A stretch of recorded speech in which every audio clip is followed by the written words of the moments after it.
When you're looking at out of body, that's opening you up to anything and everything, any dimension. You can go from dreaming to lucid dreaming to out of body. So it can be a pathway to out of body. Even in a lucid dream, when you've got these characters that are in your dream, it's usually aspects of you that you're working through something.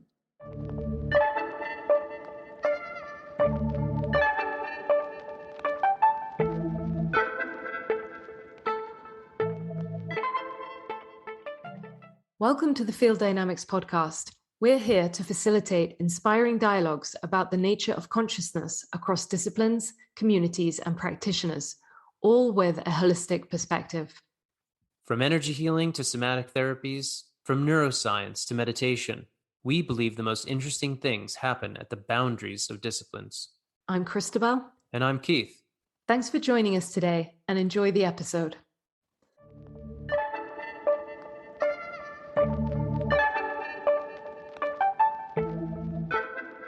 Hello and welcome to the Field Dynamics podcast. Today we are joined by guest Allyn Evans. Allyn is the CEO for the Monroe Institute.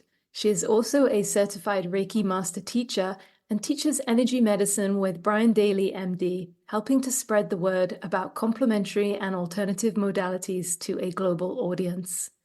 Allyn has had many roles during her time with the Monroe Institute, including serving as the outreach coordinator, co-training Gateway Voyage programs, and serving as chair of the first local chapter network efforts to launch and sustain the volunteer network worldwide. She has presented for the Monroe Institute across the globe, and for the Institute's annual trip to the Bahamas, she adds Monroe Sound Science with the experience of swimming with dolphins in the wild. Allyn earned a BA in psychology from the University of Mississippi and an MBA from Texas Tech University. Welcome, Allyn. It's a pleasure to have you here with us today. Thank you. Glad to be here. Firstly, we'd love to open with you sharing something of the history and the mission of the Monroe Institute and how it approaches consciousness exploration and personal development. So the Monroe Institute was founded by Bob Monroe, and he was someone he was very curious. He was an entrepreneur. But he started having these out-of-body experiences without trying. And actually, it really scared him a lot. So he did a lot of investigation trying to figure out what's going on. And thank goodness he was curious, because that helped him continue to search for answers, to record it, to write it down. And all of that effort, produced 3 books, but it also produced or created the Monroe Institute, where I'm sitting today. What would you say is the mission of the Monroe Institute? So we have a pretty big one. We decided on this about 3 years ago, and it's to reach 1% of the world's population with a direct experience. What we're calling a direct experience is something to do with either Monroe Sound Science, or let's say if you're taking a spoon bending class and you have some kind of experience that helps you go from believing you're more than your physical body to knowing you're more than your physical body. So that's our big goal, and we're going to do it, we hope. I'm going to take that back. Our plan is to reach that 1% by 2032. Robert Monroe is really, really well known for those 3 books you mentioned, sometimes I believe called the Trilogy series. Yeah. I think Christabel and I have both read through them, or the majority of them. We're certainly influenced and inspired by it. His work is particularly noted for this introduction of the word out-of-body experience and introducing the world of what we now know of as astral projection. And would you touch a little bit on these hallmarks of what the Monroe Institute does, and maybe how it, in general, approaches teaching or potentially giving people an experience of this? Now, interestingly enough, Bob did not use the term astral projection. He stepped away from that, and that's where the OBE term, or out-of-body experience, came from, because he was trying to stay more in the scientist lane and in the non-woo-woo, new age. He wanted to keep it real. He wanted it to be investigated and analyzed for what it actually was. Astral travel is not how he would describe it. This is so interesting to me when I look back at the history. We only had one meditation, we call them exercises, in our flagship gateway program that Bob Monroe created that it had anything to do with OBE or out-of-body experience. Just one. And I'm not really, because I can't ask him now, I'm not quite sure why that is so. My perception is that he just didn't know exactly how to help people do that to the extent that he was doing it. And also that as he learned through his travels, that's not the end game. And so that's why I think it was that way. Now, since then, we have added a program called OBE Spectrum. And so we are teaching different methods, different ideas about how to do it. What we've discovered over time is everyone's different. There's some methods that'll work for some people, some methods that'll work for other people. So that's why we show you the spectrum. What I love about this program, I've trained it before, people show up, and the majority who show up say, I want to have an OBE. I mean, that's why they're there. At the end of the week, they don't care anymore. And it's because of the outcome of their experiences, not about how they did something. And I really think that goes back to my idea about why Bob didn't push the how, which would be the OBE. It's looking at, well, where does that lead you? Regarding your personal story, would love to hear how it is you became involved with the Monroe Institute yourself. So interestingly enough, I was not going after the OB experience. If you had asked me when I first was reading about the Monroe Institute in books, that was before the internet. I couldn't Google what this was. I was just reading people who had either been there or reading about people who had been there or who knew about it. So from my perspective, it was all about developing your intuition, your psychic abilities. That was my mission. That was what I wanted to do. I wanted to learn how to enhance those. And I figured out very early on in this quest that by the books I was reading, everyone that had written a book, or at least all the books that I found on the subject, they had always identified as being psychic. They weren't someone who wasn't and had to learn how to do it. So I was on this mission. I want to learn how to do it because I'm not that way and I'm in my late 20s. And then I want to teach others how to do it. So that's what got me there. Good news is it worked. It was one way to do that. May I ask, Allyn, did you have any leanings or propensity towards that? Was there something in your life that had stirred that interest in psychic skills, or an innate natural ability that you'd tuned into a little already? The only ability I can claim as a child would be to be an empath, which is just being very sensitive to the energies of the room, the feelings of others. So I did have that little window of something's different here. I'm perceiving on a level that others are not. But I didn't have anyone in my family or in my circle of friends who would understand what that was and how to help me with that. But then I just became very curious, and I was a avid book reader. And so as I was reading these nonfiction books about these people, what they were doing, it made me want to be in that place and to be able to do those things myself. And was it Robert Monroe's books that kind of really stuck out to you initially in his programs, or was there another teacher, another book that kind of was your first stepping stone? So my first stepping stone was I read a book by Edgar Cayce, and he's called The Sleeping Prophet. He was someone who has just thousands and thousands of transcribed readings that have been verifiable. So that blew my little world. That was the big paradigm shift. That was in my late 20s. That's when I became really hungry to find out more about this. And then Carolyn Mace. It's spelled MYSS. She's a medical intuitive. She started that way, teacher, and now she's become more of a spiritual teacher. She was someone I read a lot of books by, and I found this interview. I cannot find it. I have looked for it, but I just happened to see an interview she did, a video, and she's talking about the Monroe Institute and how the Monroe Institute helped her return to those intuitive abilities. So then I was like, okay, that's where I have to go.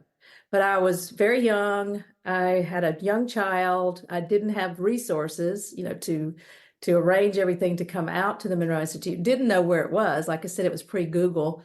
And I didn't have a way to find out except in a book or listening to a video. So I just let it sit there, and life continued. And then in 2008, so that we're jumping forward a lot of years. My daughter is 12 by then. We're at the bookstore. She liked to just go all the time to the bookstore. And so I would peruse my favorite aisles to try to find what I was going to read. And at the time, I was always interested in the books that they put into the occult section, which, that's what they used to call it. So I'm in Oklahoma. I'm walking up and down the occult section, and I see this book, and it's called The Journey of Robert Monroe. And I just know I've just found the book, and it's his biography. So, of course, I bought it. Of course, I read it. And before I finished it, I had ordered the entire at-home Gateway Wave series. The time that was 6, now it's 8. And before I finished that, I was doing 1 or 2 a day. I mean, I was just like blowing through it. I called the Institute and said, I need to come. I just knew I didn't care if I had the money. I was going to figure out what to do with my young child or my preteen child. And I showed up in March after that. So it was November 2008, and I was there by March 2009. We've spoken a little bit about Robert's intentionality in making sure that his research and experiences were science-led, right? That they were presented that way. As you said, he cleaned up the lexicon a lot around this type of experience. We'd love to hear a little bit more about him, how his personality and his intentions have helped shape the mission of the Monroe Institute and the work that you continue to do to this day. So when he started having these experiences, the spontaneous experiences, investigating them, figuring out he wasn't crazy, he started looking at, okay, how can we look at this more closely? How can we look at it without the woo-woo side coming in, or the woo-woo language? Like, we couldn't even in programs use the word chakra, because that was, in that time was a woo-woo word. But it's interesting because he knew he wasn't the scientist. So he thought, well, I need to invite young scientists, or, try to find someone who can come work with me, whether it's part-time or not, and help me look at this from that perspective.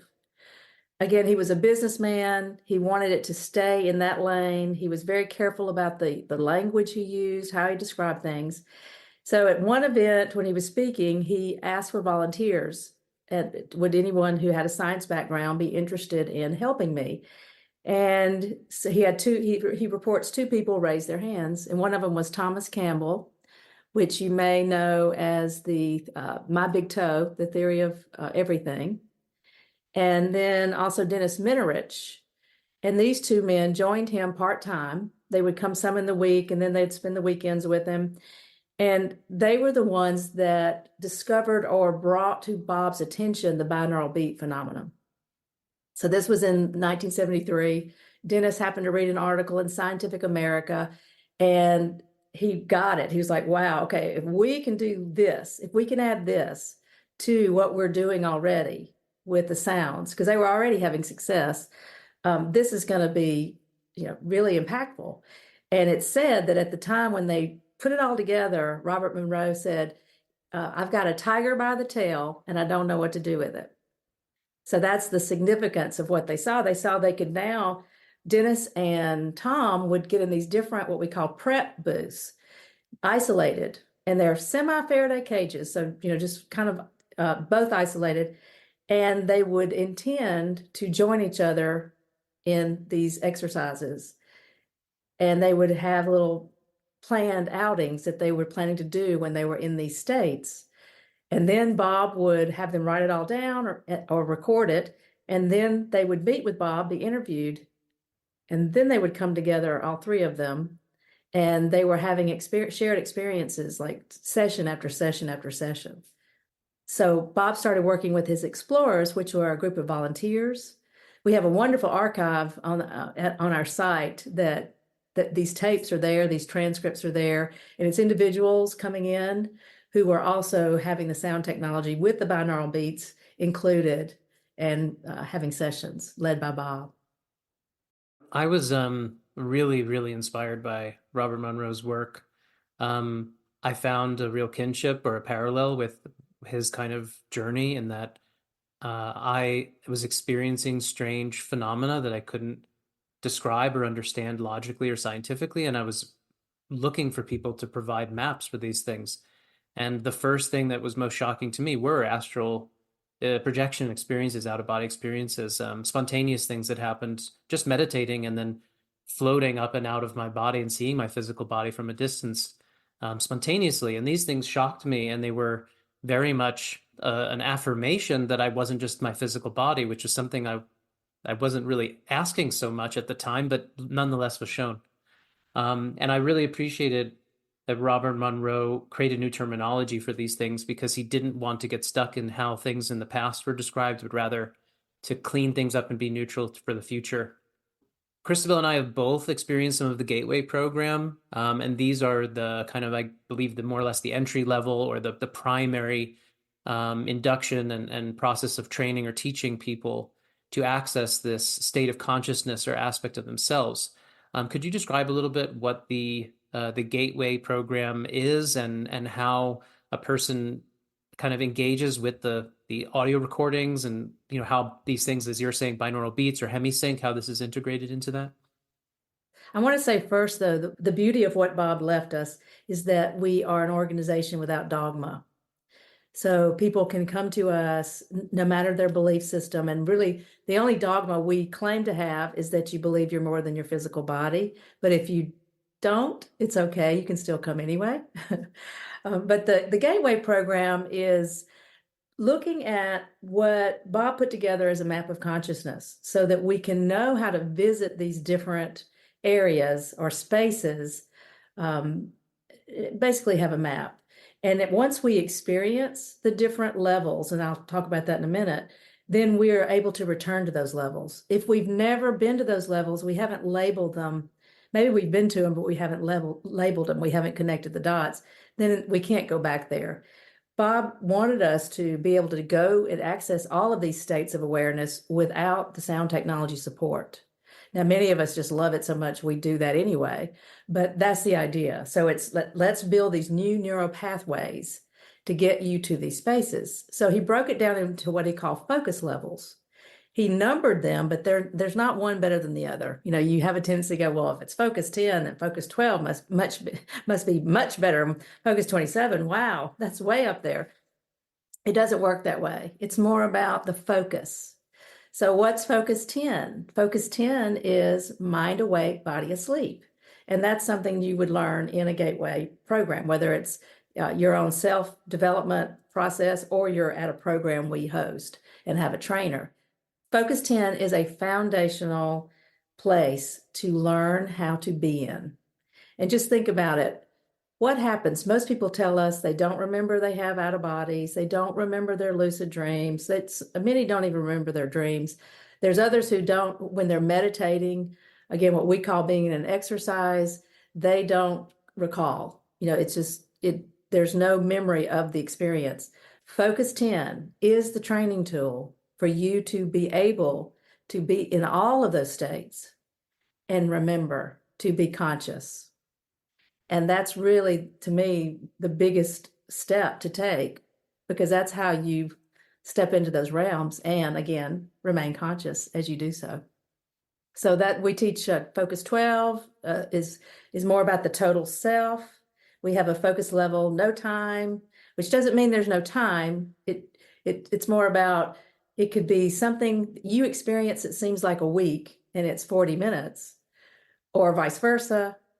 And it's also past present, where we can have access with that energy.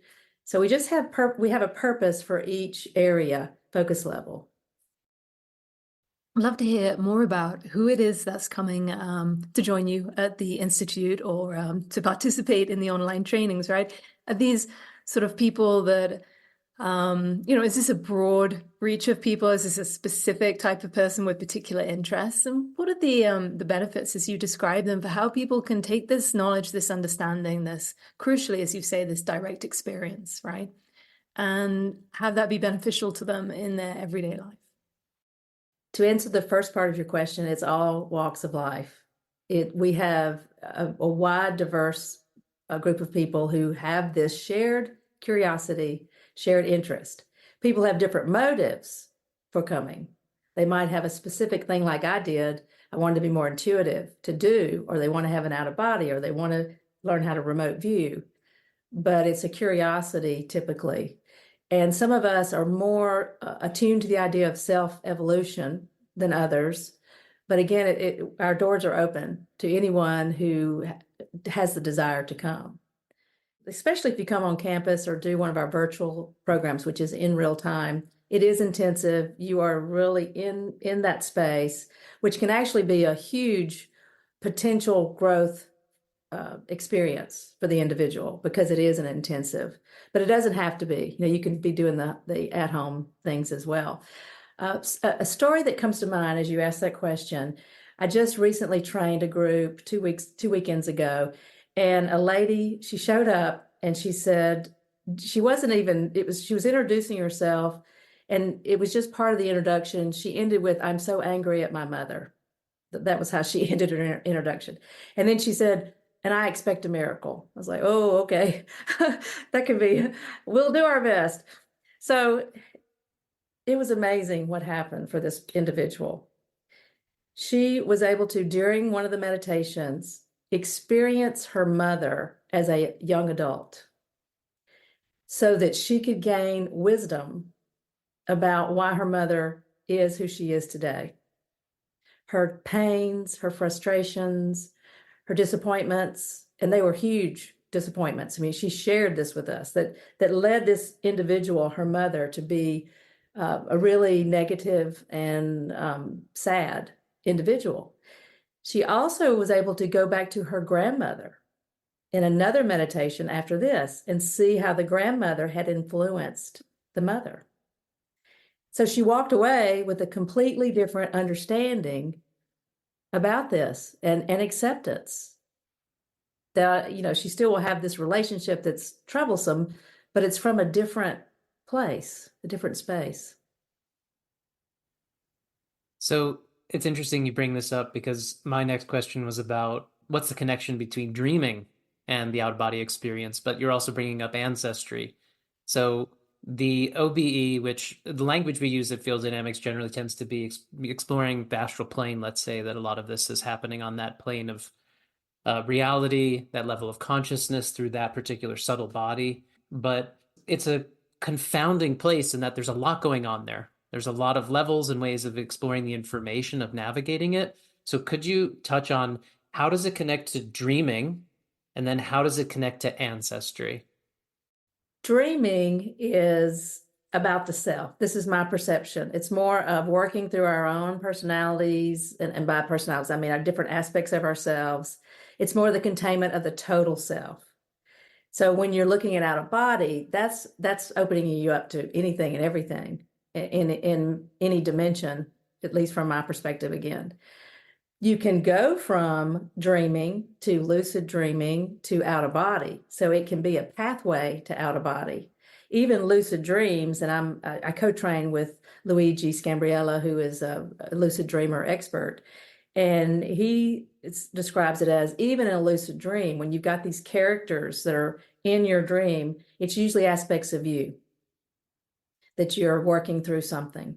And I call this a hook. So when you're in a lucid dream, this is my favorite method to have it out of body, but you got to have the lucid dream or the memory of the lucid dream first. And then I call it looking for the hook. And I'm looking for a window or a door. Not that I need one, but that's just like my intention to use that as the way out. And then I say, oh, I realize that maybe it looks brighter or maybe it lights up. There's my hook. And I take off to do the OBE, then it puts me in a whole different realm of possibility and experience. Sometimes directed, most of the time not. But that's also my own preference. I usually am saying, I don't, my higher self knows better than me what is the best thing for me to experience in this moment. I do believe when you do healing for yourself, or even with your children or your parents or your grandparents, whomever's alive, living in this lifetime with you, that it goes back generations and it goes forward generations. So I believe the Monroe outcome for some people is very powerful for that reason. There was one story about a participant, and I actually was her gateway trainer, and she shared her experience in a meditation that she was seeing herself on the family farm. She had been adopted, and she said it was a farm with this big, long, white picket fence. And so she's standing outside in front of the picket fence, and all of a sudden, all of her relatives, some living, some deceased, are walking up, and they form a circle. They're all holding hands. And then she looks over, she hears a noise, and sees her deceased uncle coming. And he was a drunk. He caused almost every family member, she reported, so much pain, so much grief. So he starts walking up, and they start applauding him. And they applaud him because he had the toughest role to play in the family. So think about how that healed that situation. So is it fair to say it's a common occurrence when people are exploring OBEs or Monroe Institute techniques that they encounter past family members? Yes. And deceased loved ones. Yes. Is there an interpretation through the Institute's lens about, are you interacting with the spirit of the ancestor? Is it how you relate to the ancestor? Is there any framework given? That is a hard one for us to answer because we're really all about the individual experience, and then they report it to us. So, it could have been some just like a lucid dream type play that was played out for healing. I don't have the answer to that, but that's how it's reported by people when they have, these, they believe they've had this connection and it feels real to them. It's fascinating to hear you speak of this, Allyn, and share these powerful sort of client or attendee experiences, because what you're really sort of conveying is that participants are being encouraged within a very open and non-dogmatic framework, as you describe, to explore this nature of reality beyond the physical realm that they're familiar with their everyday senses.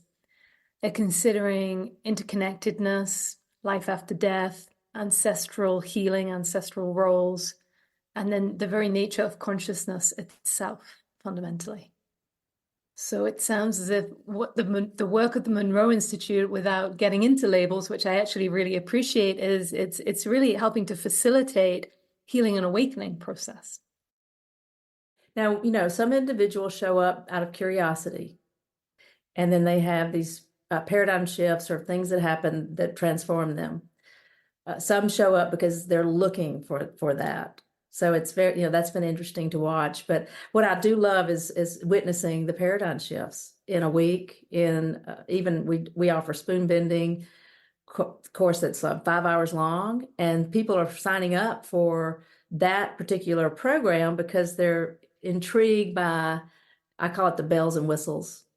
It's the magic trick. Well, at the end of the 5 hours, that's not all that's shifted is a spoon or a fork. And so that's what, the beauty of this is. Even if you come just out of curiosity and have no expectation about anything, there's usually something that will happen that helps you on the next step of your own personal evolution. And another thing we do, we create programs. We have an agenda. We have meditations, what we call exercises. But each person that shows up has their own personal agenda. And so we tell you, if your personal agenda is taking over, ignore ours. This is about your growth and your experience. Regarding astral projection, I know that's not the term that you guys use, but there are different schools of thought regarding how it should be done. So for instance, some schools and teachers might kind of lean towards what you might simply call active imagination, like accessing your creative flow and your imagination. Others might say what you need to do is learn how to actually decouple from the physical body, inhabit the astral, and actually start to move in that plane. And I know that some of the language from Robert Monroe is like rolling out, learning to actually, in a sense, kind of trick yourself and like almost feel as though you're rolling out of your physical body and into this other form. What do you think about the efficacy of these different approaches? Is there a right or a wrong? What are your thoughts? I do not think there's a right or a wrong, and that's the OBE spectrum course that we train. We introduce all these different methods, but some are very tactile, climbing the rope, climbing the ladder, coming out of a helicopter. Some are more energetic, where you are working with the energetic body, rolling out, or we call it a reball, putting a resonant energy balloon around you and using that as a mechanism to lift up. We do some energy work so that we can get used to that vibrational state if we experience it. Not everyone does. And also energy work where we're just focused on hanging out right around the body, whether we're really coming out of the body or not, or it's just the energy body that we can play with just at a very close to the physical body. So it's not such a big jump, that you're going from this space to wherever you're going to go. You've spoken of paradigm shifting moments for the attendees. I'd love to hear if there's been a potent or powerful experience in your own practice that stands out to you. I've had many experiences, and what the takeaway for me, when I attended Gateway, it was a very subtle experience. Some people will have, because you share after each exercise, and so some people will be having these very visual, very solid experiences that they can explain, just like the two examples I've given you. Those were Gateway experiences. Mine were more about just understanding something was shifting, recognizing that I was different without really knowing why. So it can be, it's different for each person, and it's hard to describe for each person. And unfortunately, for those of us who don't quite have the breakout experience, it can be, sometimes we question, like, why am I doing this and why do I want to continue? But I know a lot of people that are just like me, and we just know that we need to continue with this type of work, whether it's being more involved here or doing things at home like meditation practices, energy healing practices, whatever that is. This is one way to do it. There are many other ways to do it. As you're aware, here at Field Dynamics, we teach and train people in energy healing. You're an energy medicine practitioner yourself. How is it that the mapping, the model, the learnings of the Monroe Institute has helped you explore and better understand this healing art form? I will say that I'm not sure that I can tie it to that question. But what I do know is if I hadn't come here, I might not have reached this place where I understood that this was part of who I am. So that's how it assisted me. And then married together, because we teach energy medicine here, we use Monroe exercises in combination with what we do with the energy healing work. And it's very powerful. When I was a Reiki master teacher full time, and I was in Mississippi for a couple of years, and I just did it full time, I was training at a psychic development school. And after a year of me having these Reiki classes and my students then going to psychic development classes, the owner of this place wanted to make what I was doing a prerequisite before they started doing the psychic development. So that's not related to Monroe, but I was using sound technology and I was using energy healing, and that was opening up psychic abilities more than the basic intro to psychic development.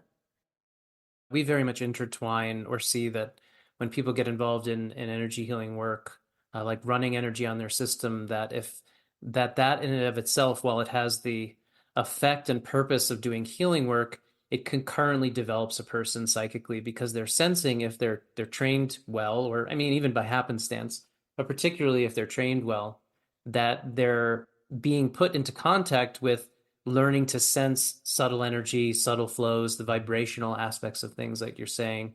And then that just naturally translates into psychic development. So it's a big win-win.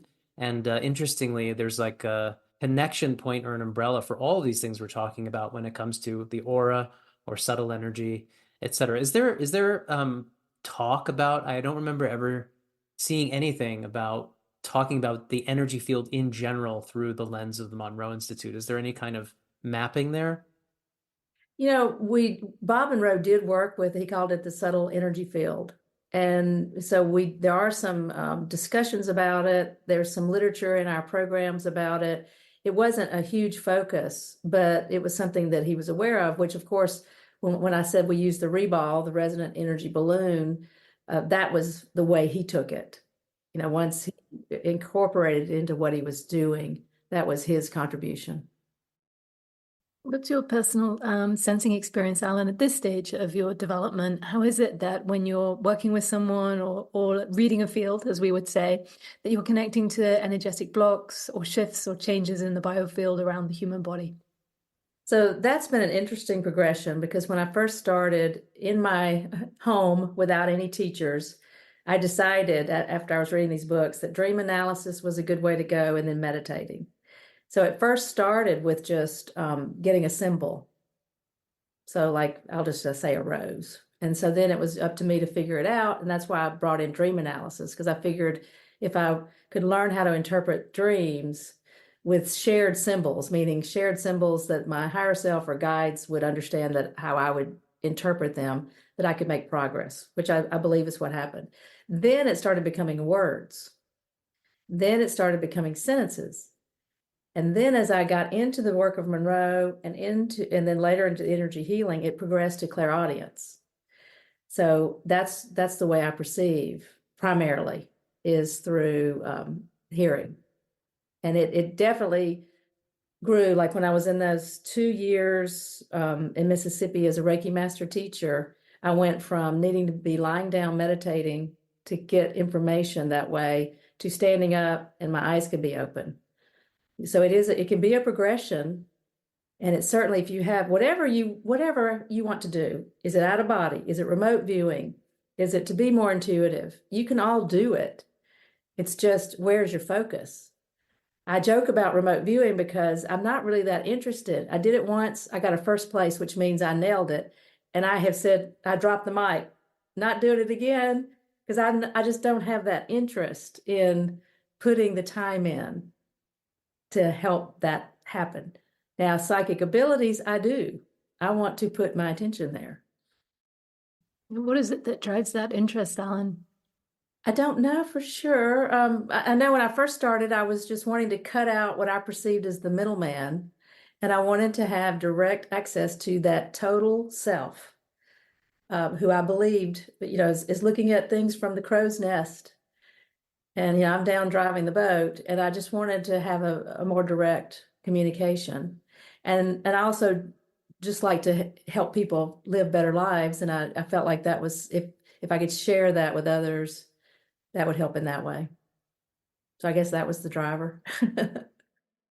Just to bring in a kind of a mysterious type of question, exploring the astral or having out-of-body experiences tends to bring people in touch with, we might call them other types of beings or entities. Robert Monroe wrote about this very extensively in his book, all the different, you could say, the ecology of the inner planes or the subtle planes.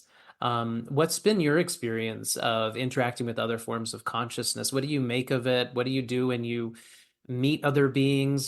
Just curious about how you touch into that, because I would imagine being so involved there with training people and seeing how people experience this work, that it's a reasonably common occurrence for them to interact with what they perceive to be something that is other than them, other than human, etc. I witness that happening all the time. Personally, I have had numerous out of bodies, numerous lucid dream experiences. What I would say I have the most of, and I would imagine most people have the most of, is what we call, or what I call, projected consciousness experiences, where you're in this space, like so in what we call the check unit, the control holistic environmental chamber, where people are meditating, doing the exercises, but your consciousness is also somewhere else. For me personally, I've had a variety of things happen that I've experienced.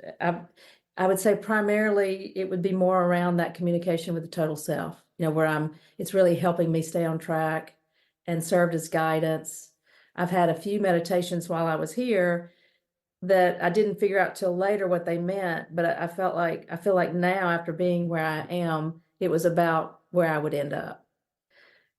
So I've gotten those types of interactions. I've also had other interactions, where I knew I wasn't on the earth plane and, interacting with entities. And I'm, like I said, I'm clairaudient. So a lot of that is in the dark. I couldn't describe the scenery or tell you what was going on there, but I am having some kind of communication or knowing.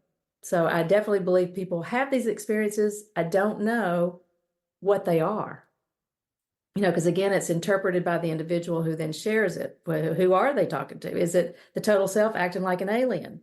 I don't know, but it's real to them, and it was real to me. This is important phenomena to really consider. And like you said, we might not know what it is, but the experiences themselves are very real, and they're very meaningful often, which is of great value. We actually had spoken to, it's reminding me, we spoke to a psychedelic mushroom facilitator researcher. He was talking about the studies currently being done about DMT and entity exposure, how they're medically, scientifically studying how often it is that when people take DMT, they're being kind of projected, if you will, into a realm of interaction with what are entities that people are reporting regularly and that are clearly saying or presenting themselves as non-human, and what to make of this. And to think that we're actually looking at this scientifically now and considering it in a laboratory setting is pretty fascinating. Yes, and we're doing research here as well at the Monroe Institute, on the efficacy of our sound technology, but also on healer type experiences. It's an exciting time to be in this space. That brings me to the question of how is it that you see this work? Obviously, things have come on a long way since Robert was initially writing and established the Institute, and all the way through to the recent paradigm shift we're experiencing, where, fortunately, as I would phrase it, it seems that there is more open-mindedness, more receptivity, more interest in pursuing these things within I wouldn't say a rational framework, within one that is a little bit cleaner, a little bit sort of less in the corner and attached to kind of cultural references or cult references, as you said. I very much remember that occult section in the bookstore. But really sort of starting to recognize that there's a lot of tools, techniques, and mechanisms could be very beneficial for us as a society moving forward in reference to the exploration and growth of consciousness. And I wonder what it is that the Institute, where is it that the Institute is now pointing its directions in terms of helping to expand this and how it may impact society more broadly going forward? So we have always known that our sound technology could help in practical applications. And there's been a little bit of that out there, like, sleeping, improved sleep, improved concentration. We are now looking at it even more closely and trying to push it out there to the mainstream market. That's what you were talking about. It's more mainstream. We can talk about these things. I remember when I started coming 12 years ago, I didn't want a picture of myself anywhere near this place, because it was just not, it was more taboo. But now we're in a different place, different stage. So we can use these sound technology support for human potential, human performance. We're actually looking at some research we're going to start this summer where we're focused on that. How does the sound technology help people sleep better? How does the sound technology help people make better decisions? We've had some survey research years ago that said that demonstrated that when people came here on a regular basis, their life scale, the reporting of how their life was going, was significantly different than those who did not. So we do want to get it out there. And it's said that before Bob died, he realized that we needed to figure out how to get it out there better than we were. He used to say, according to legend, that people would find us when they were ready. And then by the time he was ready to exit, he realized, no, this is too important. We got to get it out there. And so that's how we feel. The staff feels that way. The trainers feel that way.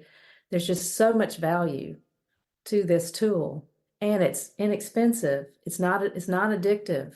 It won't hurt you. You have worked with dolphins, and I'm so curious, so curious about your experience working with dolphins. Christabel and I both love dolphins, and, intuitively and energetically. We've played around through our own methodology, if you will. We're also well aware that dolphins come up in lots of different traditions. I know John Upledger was big going to the Bahamas with the craniosacral people. I didn't know until prepping for this interview that you at the Monroe Institute go down there regularly as well. So could you tell us a little bit about why you work with dolphins, or what that experience is like and how you do so? So first of all, I want to say that in your gateway experience that you guys have, there's called a deck exercise. Have you listened to that has dolphins in it? I do remember the dolphin aspect, yeah. That came from Nancy, Bob's wife, who had chemotherapy and needed some assistance. And Bob wrote that for her as a gift. And now we still use it in programs today. So dolphins are already involved at Monroe. I came into dolphins on a side road and just happened to bring that trip here to the Institute, once I arrived. It's very magical to be in the water with dolphins in the wild, because they have a choice to engage with you or not. I do believe the sonar is very healing, and I've had that experience of being washed in it. It's just a magical experience to have, and I can understand why so many individuals, traditions find this so powerful. They're intelligent beings, and I'm so happy that I've been able to do it for 10 times already. What advice might you give to individuals interested in exploring consciousness? Maybe a lot of our audience are already connected, but people come across our episodes who are maybe not of the background. Anybody interested in exploring consciousness and personal growth, not sure where to start? Is the Monroe Institute a good spot? What alternatives might you suggest? We do have an Expand app that has a free component to it. So that's a good place to just try these things out, and to see if you find them fitting for what you're trying to do. If I look at my personal journey, I would say dream analysis is something good to do. And of course, reading about individuals' experiences where you understand and you first start believing this is possible. And then as you step into the sound technology support, or even a program support, which can be at all different levels, and by that I mean commitment and expense levels, you have the guidance to help you, reach the purpose you're trying to do, or the, whatever intention you have. There are programs to help with that. So I guess it's a matter of resources, and that means time and money, what your intention is. If you want to be a remote viewer, you're going to have to spend time doing it. You're not going to do it and then it keep being, 100% or first place. So it really is a matter of commitment. How much are you really wanting to do this? Now, if you just want to come to a program or check out an online program and have the experience briefly, just to, delve into it with the tiptoe, that's fine. And you'll get an understanding. But the broader picture is, if you really want to do these things, they tend not to happen spontaneously. Now, they do for some. Bob, of course, was an example of that. But it's usually a practice. What are you working on currently, or what is the Monroe Institute working on currently? What comes to mind? So for the past 3 years, we have been working on a high growth strategy. So that is because again, what we think is the next thing that needs to happen in force is to get it out there. And we've always been global, yet not really. We have programs in other languages. We have trainers who live in other countries, but we haven't operated as a global organization. We haven't had experiences until we were shut down with COVID that really were available to someone who wasn't able to come to the campus or didn't have the desire to come to the campus. So again, it's global, it's high growth strategy, it's awareness, anything to do with awareness. It's fantastic to hear of those intentions, Allyn. I think you've spoken very eloquently about the potential, or the pure potentiality of this work, particularly when presented in that clean, non-dogmatic framework. And in reality, it seems that we can see the exploration of consciousness and the accompanying benefits of that in all aspects of life and society going forward. And it's very much in line with Keith and I in field dynamics and our intentions, in that when you have that understanding or that vision for how beneficial this could be for people going forward, just that desire to sort of spread it as far and wide as possible. So where can people find Monroe Institute? Where would you direct their attention if they're interested in these programs?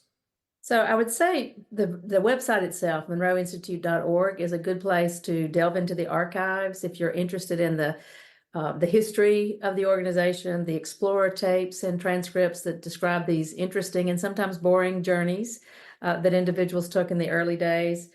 We have the Expand app, as I talked about, which you can do through an Android or Apple, so Google Play or Apple. Those would be good starting points. We'll make sure everything's included in the show notes for ease of reference. And just thank you so much for joining us today, for your sharing a little of your experience and more of the Monroe Institute's intentions and goals for the future. Thank you. It's been a pleasure.